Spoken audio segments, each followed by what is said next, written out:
Ako po si Bryce Erickson Hernandez, dating Assistant District Engineer ng Bulacan 1st District Engineering Office. Ako po ay na-contempt kahapon sa Senate Blue Ribbon Committee. Habang ako po ay nakadetain, nakapag-isip po ako at nagdesisyon na maglabas ng ilang nalalaman ko sa flood control project base po sa aking natatandaan sa ngayon. Tama po si Senator Lacson na ang mga engineers ng DPWH ay tila naging legman o bagman na lang. Kung tatanungin niyo po ako kung sino o kanino kami naging bagman, sasagutin ko na po ngayon.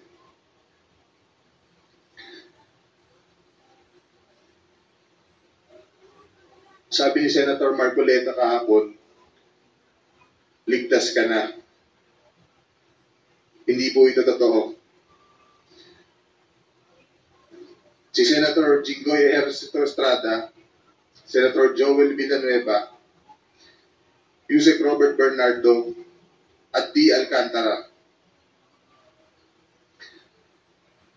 Si Senator Jinggoy po ay nagbaba ng 355 million ngayong 2025 sa mga ilang projects sa Bulacan. Projects, yun pong mga insertions, aminin man niya hindi, ngayon po napatunayan na natin, ay talagang siya po talaga yung gumagawa dahil siya po yung Undersecretary ng Planning Services. At lalong-lalo na po doon sa tinatawag na FAPs. Ito po yung Foreign Assisted Projects. Yun po malinaw na malinaw.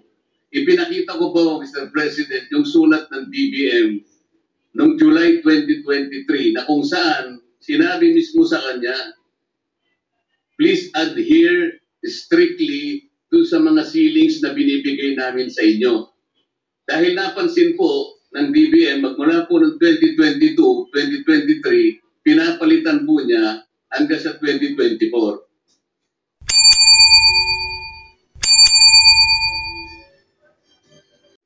Words such as, wala rin mangyayari dyan. Wala namang makukulong. At umpisa lang yan, malilimot din yan. Do not help our cause, Mr. President, but only embolden those who have robbed us of our hard-earned taxpayers' money. In my first privilege speech, I spoke about the flooded gates of corruption. Today, we turned our sight into a darker place, the flooded gates of hell. There, we can find those who rob the Filipino people, drowning not in flood waters but in sins and moral decay of the corrupt and greedy officials and contractors. Sana, sa madaling panahon, malunod ang may mga kasalanan sa dami ng kasong kanilang haharapin. Mr. President, these people have reduced the lives of our flood-stricken countrymen into living hell. It is time to give them what they rightly deserve. Thank you, Mr. President.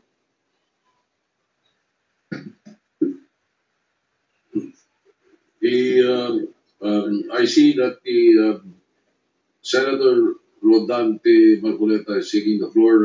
What is the pleasure of Senator Marcoleta? I'd like to know, Mr. President, if our good Senate President pro tempore would yield to a few questions. Willingly to the still the chairman of the Committee on Public Accountability, the good senator from Tarlac and the Republic of the Philippines. You may proceed then. Maraming salamat po, Mr. President. Mr. President, kanina pong pag-umpisang mag-present ang ating Senate President pro tempore, ay laking pasalamat ko sapagkat nakita ko yung resulta ng kanyang personal na pag-iimbestiga. Doon po sa kauna-unahang slide, Mr. President, nakita ko po yung isang text message na galing po yata kay Yusek Catalina Cabral. Hindi po masyadong maintindihan. Pwede po bang pakikwento po ninyo, Mr. President, ano po ba yung pinanggalingan doon? Ang pinanggalingan po, nag-congratulate sa ating nakaupong Senate President. But this message was sent through the staff of our Senate President, Mr. President. Ang sinasabi daw, congratulations po. No? That was after July. After July proclamation or after oath-taking, Mr. President. After the oath-taking, if I distinctly remember. So, dahil siguradong panalo na po tayo rin po, dahil nag-oath-taking na tayo, nag-message si kagad yung Undersecretary Cabral sa kanyang staff at sinasabi, congratulations, baka mo merong andyan po sa text message, sa Viber message, na sinasabi para ma-align do sa mga priorities at para maiwasan yung redundancy, siya nang gagawa ng paraan. Ang sabay ang sinabi na para maihabol o maisama na sa NEP. So nag-iimbita siya na magsumite kayo, parang sinasabi 500 billion pesos yata, ibig sabihin ng 500 yan eh. Kasi hindi naman malinaw, pero ang sinabi, po kayo 500 for now. For now. Ibig sabihin, for now, sige, magpasok kayo mga 500 billion pesos worth of projects na sa inyo manggagaling. So ito po sinasabi natin na isang kamalian ng budgeting or budget process. Dahil ang trabaho mandato ng Kongreso, both houses, legislation. Yung pong NEP, nasa budget preparation phase na kung saan exclusive domain ng executive branch. Pero bakit po, dahil ganyan ang nangyayari, mismo sa DPWs na nanggagaling na magpasok na kayo rito, di ba pakikialam yun sa mandate o sa exclusive authority ng executive branch? Salamat po sa sagot na yun, Mr. President. Ako po'y naniniwala na talagang wala namang initiative na nanggaling sa inyo at siya'y kusa niyang inialok po yung inaakala niya siguro makakatulong o makakapagbigay ng kasiyahan sa inyo. Yun po yung akala niya. Opo. At tagot po tinanggihan ng ating Senate President. Alam ko po. Sinabi niya sa staff niya, ayoko ba't ako maglalagay siya? Kasi po kaya ako naitanong to, Mr. President, kahapon po, ayaw pa niyang aminin na dahil sa pagtatanong ko po na sa kanya, sinabi ko bakit lumilitaw kahit anong ibigay na ceiling ng DBM, pinapalitan mo, sabi ko sa kanya. Ayaw po niyang aminin yon, wala raw po siyang kinalaman kung ang pag-uusapan ay yung paglilista.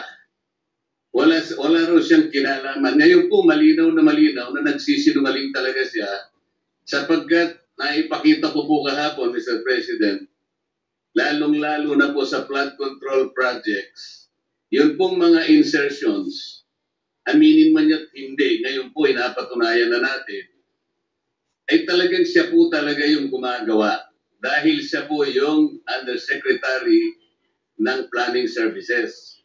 At lalong-lalo na po doon sa tinatawag na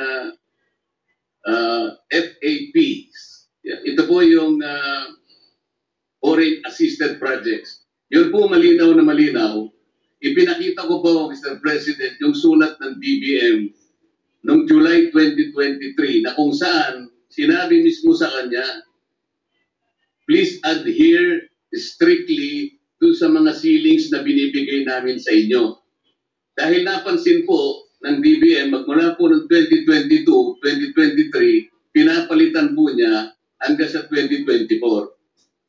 Ayaw po niyang aminin na siya po ang may kinalaman nun. Ngayon ko lang napatunayan, salamat Senate President Pro Tempore na ngayon ay malinaw na malinaw, hindi na niya pwedeng sabihin at hindi na siya pwedeng magsinungaling na wala siyang kinalaman dito. Ang totoo po nito, Mr. President, ang dami pong gustong tumestigo na meron po siyang 10 paboritong contractors. Na siguro sa mga susunod na panahon, kung sino man po yung hahawak ng Blue Ribbon Committee, isa po siguro mabuting direksyon na ituntunin ito. At marami rin pong palagian na pumupunta sa kanyang opisina ng mga politiko. Gusto ko pong pasalamatan ng ating Senate President pro tempore sapagkat mukhang yun pong mga kawani o mga opisyalis ng TPWH na matutuntun na natin at alam ko po na talagang tatagos ito hanggang sa former Secretary ng Department of Public Works. Kasi kahapon po, gusto niya nang sabihin na lahat ng daw po ng nangyayari sa kanyang opisina ay meron namang basbas ng Secretary ng Department of Public Works.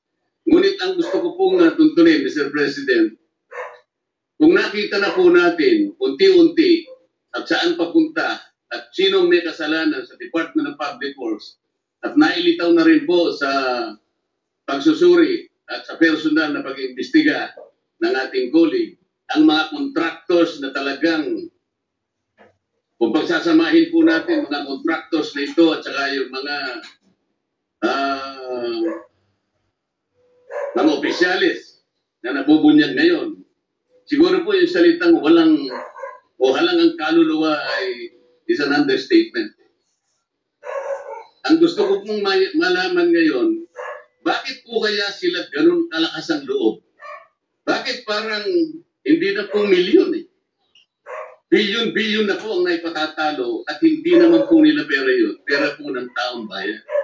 Mr. President, ganun po ba kaya kalakas ang loob nila na sila-sila lang, mga contractors at saka yung mga opisyalis na yun? Wala po kayang mga politiko sa likod nila?